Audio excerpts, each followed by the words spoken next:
আসন্ন ত্রয়োদশ জাতীয় সংসদ নির্বাচনকে সামনে রেখে নির্বাচন কমিশনে সুশীল সমাজের প্রতিনিধি, বুদ্ধিজীবী ও শিক্ষাবিদদের সাথে সংলাপ করছে ইসি। সেখান থেকে আরও জানাতে সরাসরি যুক্ত হচ্ছেন সহকর্মী নূপুর মাহমুদ। নূপুর, সংলাপে কি বলছেন নির্বাচন কমিশনার ও সুশীল সমাজের প্রতিনিধিরা, জানাবেন। ধন্যবাদ আপনাকে। আপনি আমার কাছে জানতে চেয়েছেন আজকে যেহেতু প্রথম ধাপে সংলাপ শুরু করেছে নির্বাচন কমিশন, সেহেতু আপনাকে একটি বিষয় জানিয়ে রাখি।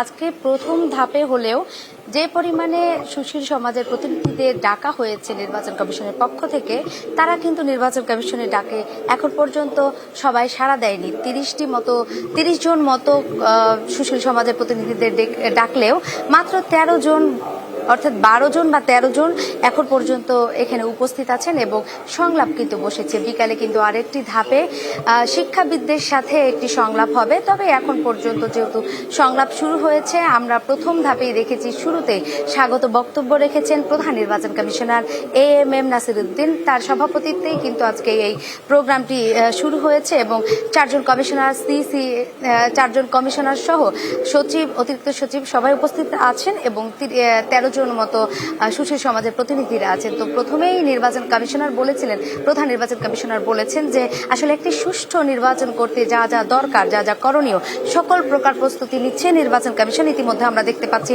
ভোটার তালিকা থেকে শুরু করে সীমানা নির্ধারণ সবকিছুই প্রায় শেষ পর্যায়ে চলে গেছে। নায়াসিনামাইড ও স্যালিসাইলিক সমৃদ্ধ লিলি ফেস ওয়াশ যা ফেসের ডেড স্কিন সেল দূর করে দেয় দ্বিগুণ ফাস্টার ব্রাইটেনিং। এমনকি প্রধান নির্বাচন কমিশনার আজকে সকালেই বলছিলেন যে ভোটার তালিকা যে রেডি করার ব্যাপারটি ছিল হালনাগাদের, বাড়ি বাড়ি গিয়ে, এটি একটি বড় চ্যালেঞ্জ ছিল নির্বাচন কমিশনের কাছে, কিন্তু এটিতে তারা উত্তীর্ণ হয়েছেন এবং তারা বলছেন যে তারা আশাবাদী যে সকল প্রক্রিয়াগুলো আছে সেগুলোকে সম্পূর্ণ করেই কিন্তু শেষ করতে পারবেন এবং তারা কিন্তু ত্রয়োদশ জাতীয় সংসদ নির্বাচন যে ফেব্রুয়ারিতে দেওয়ার কথা বলছেন প্রধান উপদেষ্টা, সেটার অনুযায়ী তারা কিন্তু কাজ করতে পারবেন এবং তারা কিন্তু ওই পর্যন্ত, এখন পর্যন্ত তাদের যে প্রস্তুতি তা কিন্তু সম্পূর্ণ করে ফেলেছেন। তবে আমি যদি বলি আপনাকে যে আজকে কিন্তু শিক্ষাবিদ যারা আসার কথা আছেন 30 জন, তারা আসলেও কিন্তু আমরা তাদের মতামতগুলো দেখতে পাবো। তারাও কিন্তু বলছেন যে মিডিয়াকে সঠিকভাবে কাজ করতে দিতে হবে এবং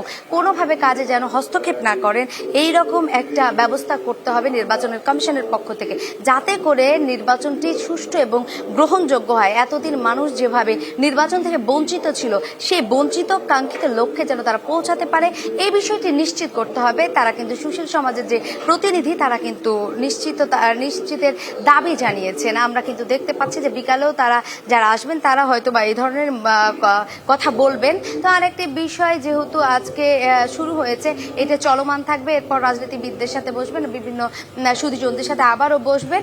তো এখন পর্যন্ত নির্বাচন কমিশন থেকে আমার কাছে এই ছিল সর্বশেষ। পরবর্তীতে বিকালের ধাপে যে 30 জন আসার কথা আছে, তাদের সাথে বৈঠকে বসলে আমরা কিন্তু পরবর্তীতে আবারও আপনার সাথে নূপুর, আপনি থাকুন সেখানে, আমরা পরবর্তীতে আবার আপনার সাথে যোগাযোগ করব। ধন্যবাদ আপনাকে।